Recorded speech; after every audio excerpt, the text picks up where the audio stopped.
Bapak, Ibu, saudara-saudari sekalian, selamat pagi semuanya. Terpujilah Sang Buddha, Namo Buddhaya.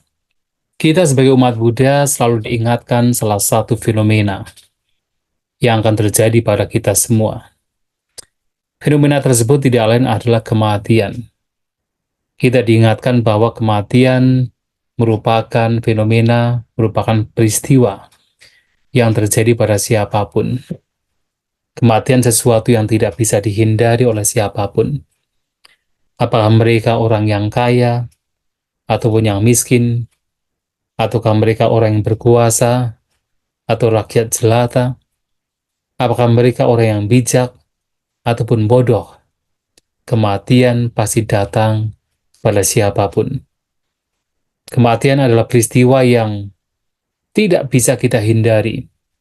Walaupun seseorang punya kekuasaan, bisa memerintah siapapun untuk mengikuti keinginannya, tetapi ia tidak bisa memerintah agar kematian tidak datang pada dirinya. Kematian pasti datang pada dirinya. Kematian tidak bisa dihindari atau tidak bisa dihalangi dengan seseorang memiliki banyak kekayaan. Walaupun seseorang bisa membeli apapun dengan kekayaan yang dia miliki, tetapi seseorang tidak bisa membeli kematian agar kematian tidak datang pada dirinya. Karena kematian pasti datang pada siapapun. Tetapi Bapak, Ibu, Saudara-saudari sekalian, kalau kita perhatikan, walaupun kematian datang pada siapapun, tidak bisa dihindari oleh siapapun, akan tetapi tidak banyak orang yang betul-betul peduli dengan bahwa kematian akan terjadi. Secara umum, manusia itu lupa dengan bahwa kematian datang pada dirinya, cepat atau lambat. Ini dibuktikan bahwasanya kebanyakan manusia kemudian hidup hanya mengejar berbagai macam kesenangan indrawi, kesenangan-kesenangan duniawi. Hanya berusaha untuk mencari, mengejar, menikmati berbagai macam kesenangan indrawi. Dan bahkan sebagai dampaknya, karena tidak peduli dengan bahwa suatu saat semuanya akan berakhir, banyak di antara kita yang kemudian terlena terseret oleh kesenangan indrawi, hingga kemudian melakukan berbagai macam hal yang buruk, hal yang tidak baik, kejahatan demi untuk bersenang-senang, demi untuk menikmati kesenangan indrawi.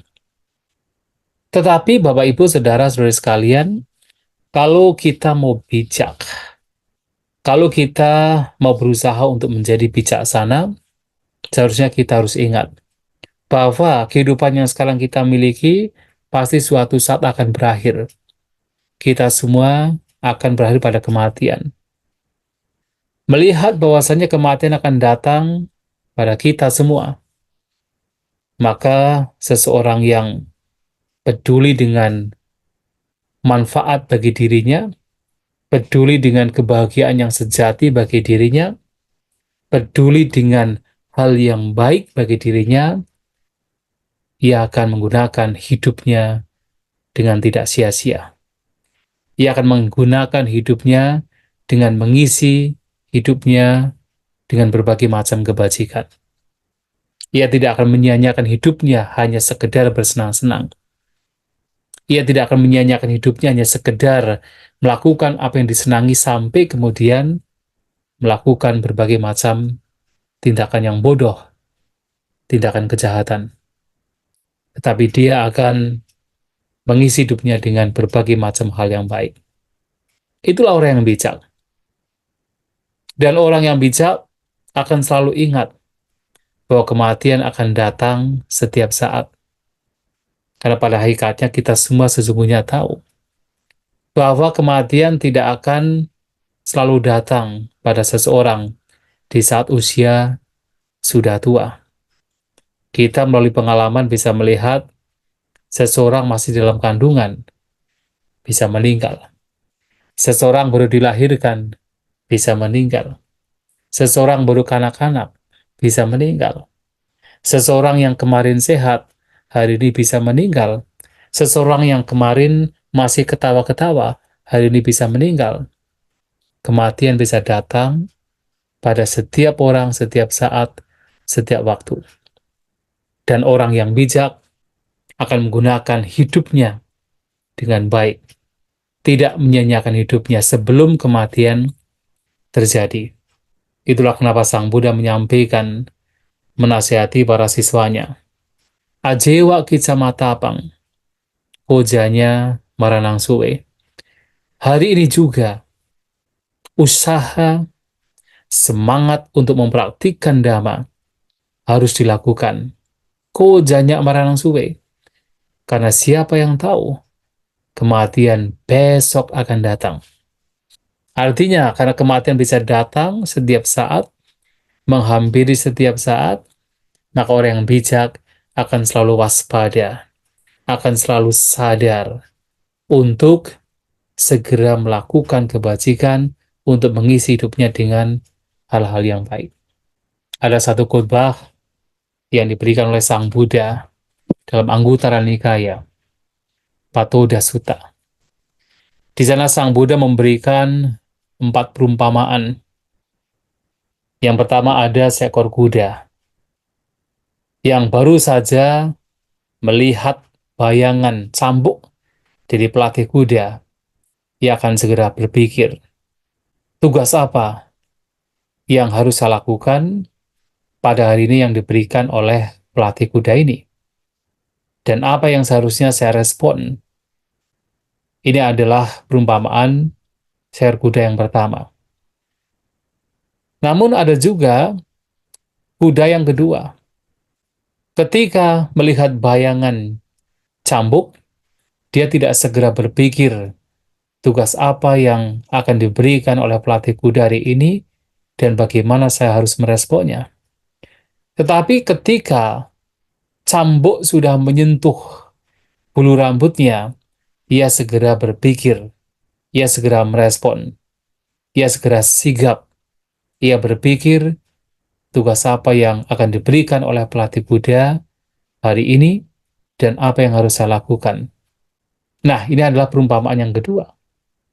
Namun kemudian ada seekor kuda yang walaupun dia sudah disentuh, walaupun, namun kemudian ada seekor kuda yang walaupun dia sudah melihat bayangan cambuk, ataupun cambuk sudah menyentuh bulu rambutnya, dia tidak segera berpikir, tidak segera merespon, tidak memunculkan kesigapan. Tetapi hanya ketika cambuk tersebut sudah mencambuk, sudah memukul kulitnya, ia akan segera berpikir, tugas apa yang akan diberikan oleh pelatih kuda hari ini dan bagaimana saya seharusnya merespon. Ia sigap, ia menjadi siap dengan apa yang harus dilakukan oleh pelatih kuda. Ini adalah perumpamaan yang ketiga. Namun kemudian ada seekor kuda yang walaupun sudah melihat bayangan cambuk, sudah mendapatkan sentuhan cambuk di rambut, di bulu rambut ataupun di kulit, ia tidak segera sigap. Ia tidak bisa berpikir tugas apa yang akan diberikan oleh pelatih kuda dan bagaimana dia meresponnya. Hanya kemudian ketika cambuk tersebut sudah dirasakan di tulang si kuda tersebut kemudian baru merespon, baru sigap, baru tergerak, baru berpikir tugas apa yang akan diberikan oleh pelatih kuda hari ini dan apa yang harus saya lakukan. Bagaimana saya meresponnya. Ini adalah 4 ekor kuda yang memiliki kesigapan, yang batinnya tergerak ketika pelatih kuda mendatanginya dengan cambuk. Nah, seperti halnya kuda yang pertama, segera sigap ketika hanya baru melihat bayangan, ada beberapa orang yang bijaksana yang baru saja mendengar bahwa ada seseorang yang meninggal dunia, ada seorang laki-laki ataupun seorang perempuan di kota tertentu, di kampung tertentu yang meninggal dunia, ia segera sigap, ia segera termotivasi untuk mengisi hidupnya dengan kebaikan. Ia segera sigap, ia segera termotivasi untuk segera menjalani hidupnya dengan baik sesuai dengan dhamma. Untuk segera mempraktikkan dhamma demi kebebasan. Baru mendengar ada seorang wanita ataupun seorang pria di kota atau di kampung tertentu yang meninggal dunia tanpa dia harus melihat. Tetapi kemudian ada juga seseorang yang sudah mendengar bahwa si A yang sudah mendengar bahwa ada seorang wanita, seorang laki-laki yang meninggal di kota ataupun di kampung tertentu, dia tidak tergerak hatinya. Dia tidak memunculkan sang wega, tidak memunculkan ketergugahan batin untuk segera mengisi hidupnya dengan kebaikan. Tetapi hanya ketika dia melihat sendiri, dengan mata sendiri, ada seorang wanita, seorang pria yang meninggal, ia pun segera tergerak hatinya, termotivasi hatinya untuk segera mengisi hidupnya dengan kebajikan, segera mengisi hidupnya dengan praktik dhamma, demi kebebasan, demi terbebaskan dari segala duka, dari segala penderitaan. Ini adalah jenis orang kedua yang mana seperti seekor kuda yang ketika dicambuk mengenai bulu rambutnya, dia segera tergerak hatinya. Tapi kemudian seperti hanya kuda yang ketiga, yang hanya ketika kulitnya tercambuk dia segera tergerak, demikian pula ada seseorang, ia tidak akan tergerak hatinya hanya dengan mendengar bahwa si A, si B, orang tertentu dari kampung ataupun dari kota tertentu meninggal. Dan tidak tergerak hatinya dengan melihat ada seorang perempuan, seorang laki-laki meninggal yang bukan punya hubungan darah. Tetapi kemudian ia segera tergerak hatinya, ia segera termotivasi hatinya untuk segera mempraktikkan dhamma saat salah satu anggota keluarganya itu meninggal. Apakah ayahnya, ataukah ibunya, ataukah istrinya, ataukah anaknya, saudaranya meninggal, baru kemudian termotivasi, tergerak untuk segera mengisi hidupnya dengan hal-hal yang baik sesuai dengan dharma demi kebebasan. Ini adalah jenis orang ketiga. Lantas jenis orang keempat adalah seperti seekor kuda yang baru tergerak ketika ia mendapatkan sakit karena cambukan yang sampai sakitnya sampai ke tulangnya. Yang sampai sakitnya ke tulang. Baru kemudian ia tergerak hatinya. Nah, demikian pula ada orang-orang yang kemudian akan tergerak hatinya, akan termotivasi hatinya, akan memunculkan sang vega untuk segera mempraktikkan dhamma, untuk menjalani hidupnya sesuai dengan dharma, mengisi hidupnya dengan kebajikan, melatih dirinya untuk mencapai kebebasan hanya ketika suatu saat dirinya mendapatkan sakit yang parah, baru kemudian ia tergerak untuk segera mengisi hidupnya dengan hal-hal yang sesuai dengan dharma. Nah, 4 jenis orang ini seperti 4 jenis kuda. Dan 4 jenis orang ini masih dikatakan baik. Setidaknya adalah dengan kondisi tertentu, dengan situasi tertentu, orang demikian masih tergerak, termotivasi untuk segera mempraktikkan dhamma sebelum kematian juga datang pada dirinya. Karena ternyata kebanyakan dari kita tidak peduli dengan kematian. Tidak peduli dengan bahwa hidup pasti akan mengalami akhir. Sehingga tidak peduli pula untuk mengisi hidupnya dengan berbagai macam hal yang baik sebelum kematian tiba. Oleh sebab itu, Bapak, Ibu, Saudara-saudari sekalian, berbijaksanalah. Sebelum kematian tiba, berbuatlah hal-hal yang baik, hal-hal yang bermanfaat. Ketika memiliki kekayaan, berbagilah kepada orang lain. Toh kekayaan, cepat atau lambat, pasti akan ditinggalkan. Ketika memiliki, kalau bukan kekayaan, memiliki pengetahuan, juga berbagilah. Toh suatu saat, apa yang kita miliki juga akan kita tinggalkan. Kalau kita kemudian tidak memiliki kekayaan, tidak memiliki banyak pengetahuan, paling tidak kita memiliki tubuh kita, kita memiliki tenaga kita. Cobalah untuk menggunakan apa yang kita miliki untuk melakukan kebajikan.